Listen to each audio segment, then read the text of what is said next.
Impeachment trial that never should have started is not over, but at least it's getting good for our side because, boy, oh boy, they are calling out the hypocrisy. Some videos have been shown, and these videos, oh boy, they are sweet. They are so well done. You know, all week long, Democrats have been showing videos themselves. Look at Donald Trump saying this. Oh, wasn't it horrible? Not showing it to you in context and not revealing that they do the same things themselves, okay? Today was that day. The video presentation, primarily a day of video presentation by President Trump's lawyers. Hey, Dan Scavino is awesome, very, very talented man. He put together a lot of these videos. He was the social media coordinator in the White House for Donald Trump. He's been working for Donald Trump for years. Anyway, a lot of the videos you're about to see, again, presented before the U.S. Senate or the Joint House or whatever the hell it is. And let's take a look at Exhibit 1. Donald Trump committed a massive crime against our Constitution and our people, and the worst violation of the presidential oath of office in the history of the United States of America. I know that everyone here will soon be marching over to the Capitol building to peacefully and patriotically make your voices heard. By telling the mob that their election had been stolen from them. I have an objection because 10 of the 29 electoral votes cast by Florida were cast by electors not lawfully certified. Even then, after that vicious attack, he continued to spread the big lie. I think it's also critical to understand you can run the best campaign and you can have the election stolen from you. This was months of cultivating a base of people who were violent.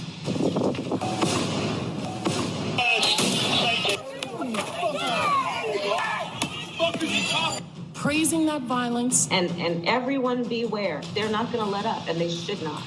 And he still gave that marching orders and, quote, fight like hell. Democrats are going to fight like hell. We're going to fight like hell. We'll fight like hell. We'll fight like hell. But can you imagine telling your supporters that the only way you could possibly lose is if an American election was rigged and stolen from you?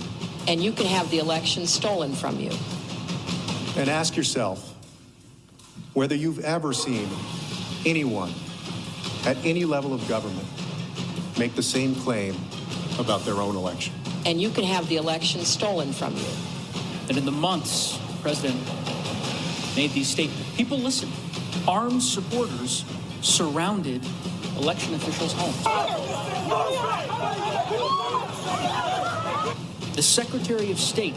They were shouting threats, to us to kill us. We cannot go outside now. It's become so dangerous for us. When he saw firsthand the violence that his conduct was creating, I just don't even know why there aren't uprisings all over the country. Maybe there will be.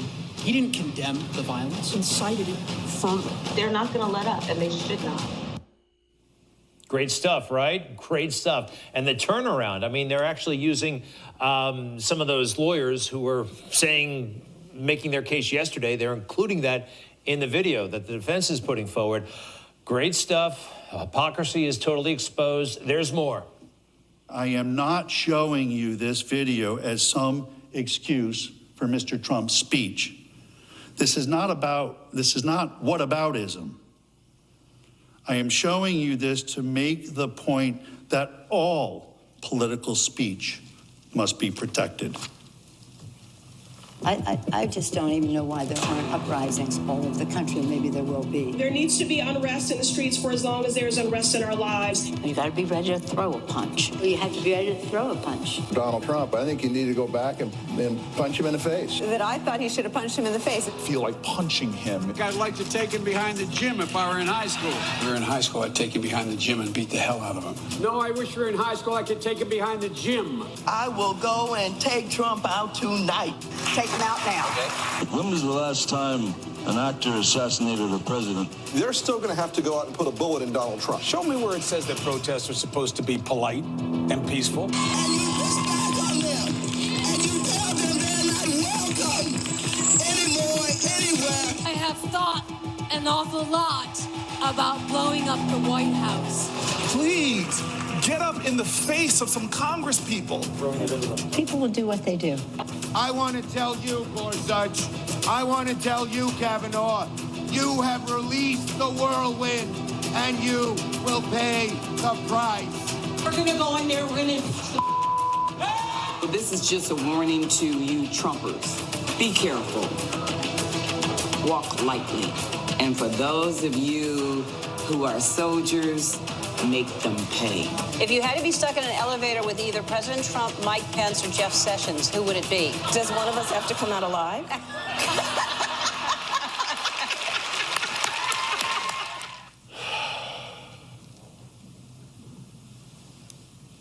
Again, I did not show you their robust speech to excuse or balance out the speech of my client, for I need not.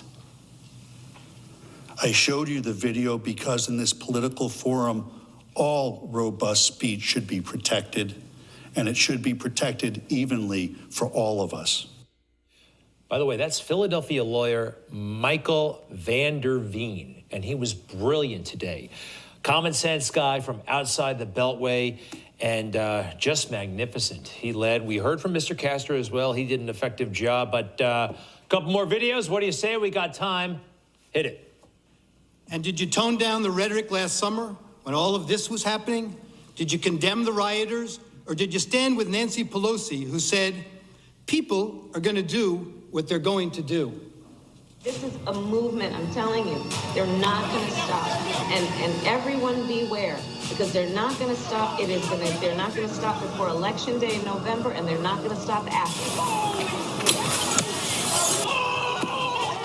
And please, show me where it says that protests are supposed to be polite and peaceful. I just don't even know why there aren't uprisings all over the country. Maybe there will be. It was a violent night in St. Louis. They shot and killed David in cold blood. Destroying property which can be replaced is not violence. This is an apartment complex on fire. And it just collapsed. Their building just collapsed. I have nowhere to go now. These people did this for no reason. This is just a snapshot of some of the damage that people will be waking up to. Going up, but police clearly... I'm proud of New York, and I'm proud of the protests. There is damage everywhere you look. Honestly, it looks like a war zone. Heartwarming to see so many people turn out peacefully. They keep doing it day after day after day. In fact, our country is a nation of protests. The Patriots were protesters. St. John's Church is on fire. Do you disavow the violence from Antifa? That's a myth.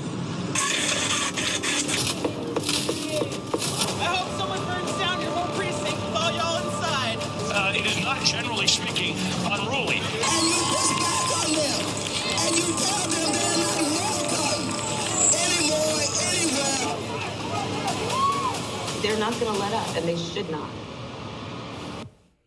You'll see, that's Mr. Schoen, by the way, also great job. Some of it repetitive. We saw some of the same images earlier. We see them again, but they're really driving home the message. I think a real judge, a real proceeding, they would have called it all to a halt and said case dismissed. But this is a political show, so wasn't that easy. All right, I want to skip down to Charlottesville.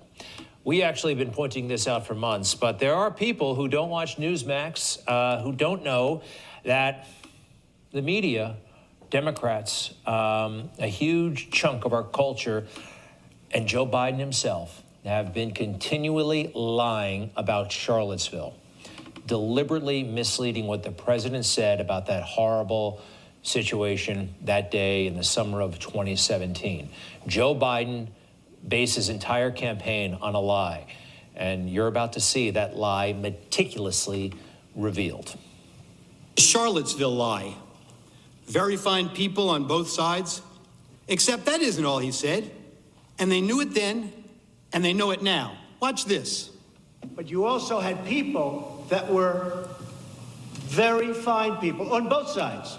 You had people in that group, excuse me, I saw the same pictures as you did. You had people in that group that were there to protest the taking down of, to them, a very, very important statue and the renaming of a park from Robert E. Lee to another name. Wait, Robert E. Lee are not the same. Well, no, George Washington was a slave owner. Was George Washington a slave owner? So will George Washington now lose his status? Are we going to take down, are we going to take down statues to George Washington? How about Thomas Jefferson? What do you think of Thomas Jefferson? You like him? Okay, good. Are we going to take down the statue? Because he was a major slave owner. Now we're going to take down his statue. So you know what? It's fine. You're changing history. You're changing about the neo-Nazis and the white nationalists because they should be condemned totally. But you had many people in that group other than neo-Nazis and white nationalists, okay? And the press has treated them absolutely unfairly. Now, in the other group also, you had some fine people, but you also had troublemakers, and you see them come with the black outfits and with the helmets and with the baseball bats. You had a lot of bad people in the other group too. Unfairly, sir. I'm sorry. I just didn't understand what you were saying. You were saying the press has treated white nationalists unfairly. No, I just didn't understand what you were saying. No. There were people in that rally, and I looked the night before. If you look, there were people protesting very quietly the taking down of the statue of Robert E. Lee. I'm sure in that group there were some bad ones. The following day, it looked like they had some rough, bad people, neo-Nazis, white nationalists, whatever you want to call them. But you had a lot of people in that group that were there to innocently protest and very legally protest because, you know, I don't know if you know, they had a permit. The other group didn't have a permit. So I only tell you this, there are two sides to a story.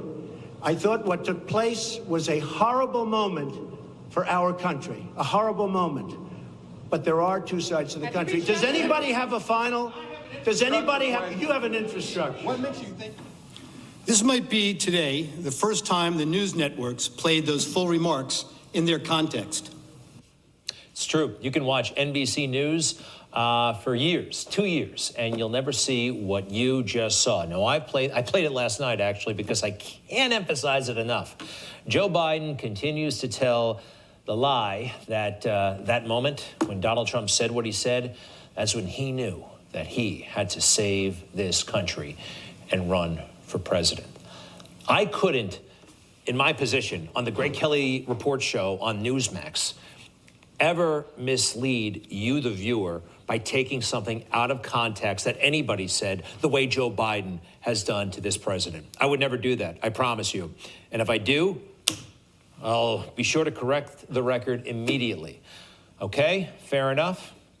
Anyway, we're gonna wrap this up with, my congressman again, Jerry Nadler. He said something about impeachment back in the 90s, and Donald Trump's lawyers used him as a prime example of the hypocrisy. I leave you with the wise words of Congressman Jerry Nadler. The effect of impeachment is to overturn the popular will of the voters. We must not overturn an election and remove a president from office, except to defend our system of government or our constitutional liberties against a dire threat. And we must not do so without an overwhelming consensus of the American people. There must never be a narrowly voted impeachment or an impeachment supported by one of our major political parties and opposed by the other. Such an impeachment will produce the divisiveness and bitterness in our politics for years to come and will call into question the very legitimacy of our political institutions. And they overwhelmingly oppose impeaching him. They elected President Clinton. They still support him. We have no right to overturn the considered judgment of the American people. Mr. Speaker, the case against the president has not been made. There is far from sufficient evidence to support the allegations, and the allegations, even if proven true, do not rise to the level of impeachable offenses. Mr. Speaker, this is clearly a partisan railroad job. The same people who today tell us we must impeach the president for lying under oath almost to a person voted last year to re-elect the speaker who had just admitted lying to Congress in an official proceeding. The American people are watching, and they will not forget. You may have the votes, you may have the muscle, but you do not have the legitimacy of a national consensus or of a constitutional imperative. This partisan coup d'etat will go down in infamy in the history of this nation. Thank you, Mr. Speaker. I yield back the balance of my time.